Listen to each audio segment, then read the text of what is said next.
ఏయ్ అర్థమైంది తీసుకుంటా. అవును, నీకు అక్క ఉంది కదా? ఏంటి అక్క? లేరే. అక్క అంటే సొంత అక్కన? పెద్దమ్మ కూతురు, పిన్నమ్మ కూతురు, కజిన్స్ ఉన్నారు కదా? లేరు. నా ఫ్యామిలీలో నేను ఒక్కతే అమ్మాయి. ఏ అంటే మా వంశంలోనే నేను ఒక్కతే కూతుర్ని. దానికి నన్నేం చేయమంటావు? అక్క లేకుండా అసలు ఎందుకు పుట్టావు? నన్ను చంపడానికే వచ్చావు కదమ్మాయి, శనిగ్రహం. ఫుల్ ఫ్యామిలీ లేకపోతేవనే వీళ్ళకైనా ఇంకో నక్షత్రం దొరకనట్టు పిచ్చేమైనా పట్టింది ఆవిడకి? ఏగేసుకొని పుట్టేశారు సచ్చినోడు. ఏమంటున్నావు కాశ్మీరా? వాడు ప్రపంచ ముదురు వెళ్ళాను నాన్న. మనం వెలుగులోకి పంపిస్తామని తీసుకురాలేదు, మనల్ని వెలుగులోకి పంపించడానికి గేమ్ ఆడాడు. వాడికి శాప విమోచన కలగాలంటే ఒకే కుటుంబానికి చెందిన రోహిణి నక్షత్రంలో పుట్టిన 5గురిని బలివ్వాలి. యామిని తన రీసెర్చ్ కోసం ఇక్కడికి రాలేదు నాన్న, వాడే రప్పించాడు. తనే మనందరినీ బలిచ్చేది. ఏంటి నువ్వు ఏదేదో చెబుతున్నావు? అయితే మరి ఆమెను అబద్ధం చెప్పిందా? నిజం చెప్పుంటే ఏం చేసుండేవాడివి? గుండె పగిలి చచ్చిపోయేవాడిని. అందుకే చెప్పలా. ఇంతవరకు మనకే జరగకుండా జాగ్రత్తగా చూసుకున్నాడంటే వాడి పూజకి మన 5గురం ఖచ్చితంగా కావాలి. అయ్యా, లోపల ఉన్నది మామూలు దెయ్యం కాదయ్యా. తలో పక్కన పోతే మొండు ఇంకో పక్కన పోతుంది. లోపలికి ఎవరెల్లా తన్ని తగిలేస్తుందయ్యా. కానీ కాశ్మీరాన్ని మాత్రం లోపల ఉంచేసిందంటే వేరేదో జరుగుతుందయ్యా. నవకాళికా పౌర్ణమి రత్నమహాదేవి శాప విమోచనము కొరకు ఈ నవకాళికా పౌర్ణమి సమయాన రోహిణి నక్షత్రాన్ని ధరించిన 5గురిని బలి ఇచ్చినప్పుడు మరలా పునర్జీవుడవుతాడు ఈ రాజ్ నాయక్. ఎక్కడికెళ్తున్నావురా? దెయ్యాల కొట్టని ఎవరో బాంబులు పెట్టి వేలు చేస్తున్నారంట. ఊరంతా దాన్ని చూడడానికే పోతున్నారు.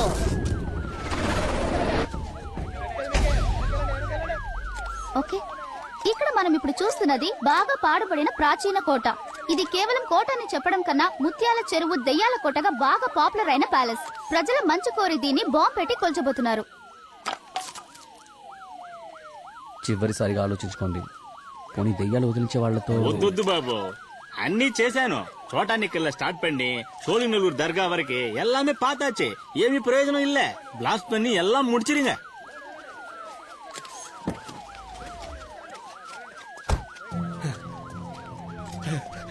Welcome sir. ఏంటి ఎగత్తాలా? 500 కోట్లు, పార్టీకి సంబంధించిన ముఖ్యమైన డాక్యుమెంట్స్ మొత్తం కాజేసి ఫ్యామిలీతో సహా లోపల తిష్టేశారు. ఆడు చేస్తే నాకు మిగిలేది బూడిదే. సార్, పబ్లిక్ చూస్తున్నారు. ప్రెస్, మీడియా వాళ్ళందరూ ఇక్కడే ఉన్నారు. ఈ టైంలో ప్రాబ్లం చేయొచ్చు సార్. లోపల ఉన్న దెయ్యం 1000 బాంబులతో సమానం. నా కళ్ళారా చూసిందే చెప్తున్నాను. ఈ బాంబులు వాళ్ళు ఏమి చేయలేవు.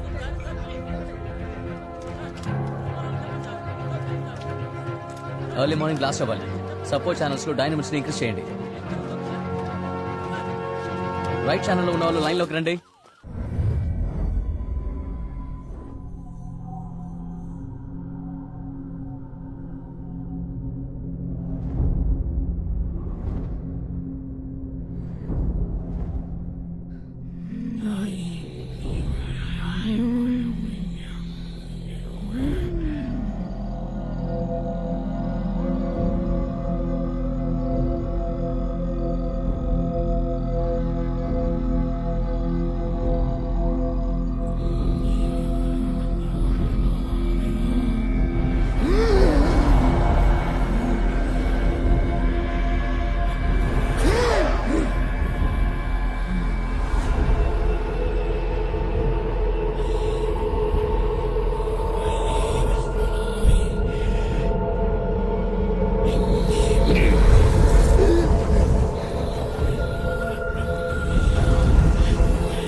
చెప్పినట్టు నీవు ఎన్ని జన్మలు ఎత్తి పుట్టుకొచ్చినా నిన్ను మట్టు పెట్టే నీ మృత్యు రూపాన్ని నేనే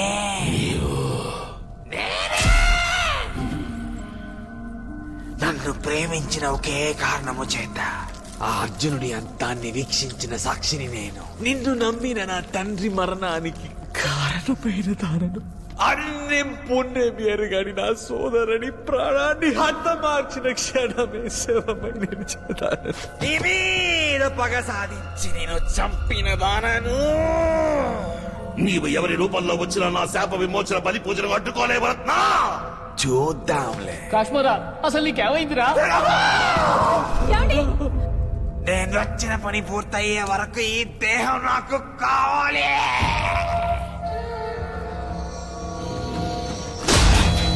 సరే.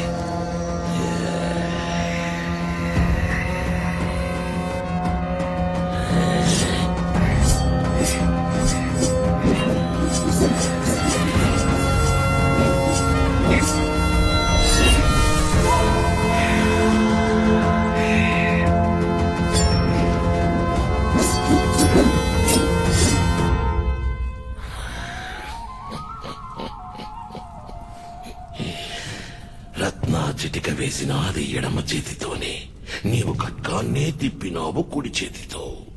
ఏందే రత్నమాదేవి లెఫ్ట్ హ్యాండా?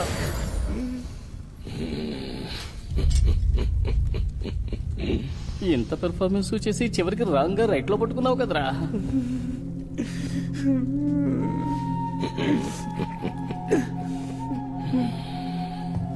కొన్ని క్షణాలు నీ యుక్తితో నన్నే మతి భ్రమింపజేశావు నా ప్రియమైన కాశు. Sorry boss.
కాశ్మోరా వెళ్ళి వెతుకు.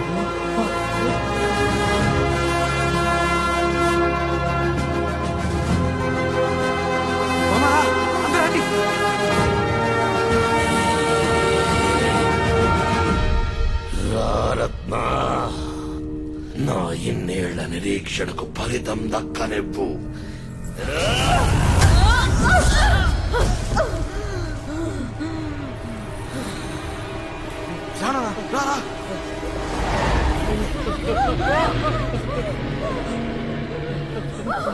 ఇటువైపు ఇటువైపు.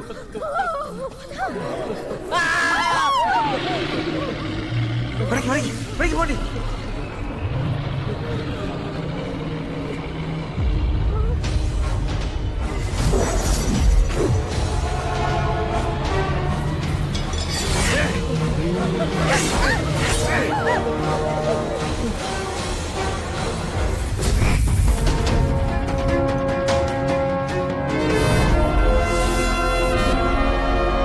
అందరూ ఇక్కడే ఉండండి. అదే స్థలం, అదే పౌర్ణమి, అదే శాపం, అదే ఆక్రోశం, అదే నీవు, అదే నేను. రా రాజ్నాయక్. ఈ పౌర్ణమి ముగిసే లోపు నా ఖడ్గం నిన్ను ముగిస్తుంది.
రాజనాయక్ శరీర అవశేషాలు ఎక్కడో మిగిలున్నాయి.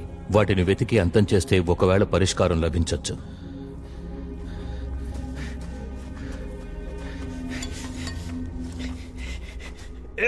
Hey!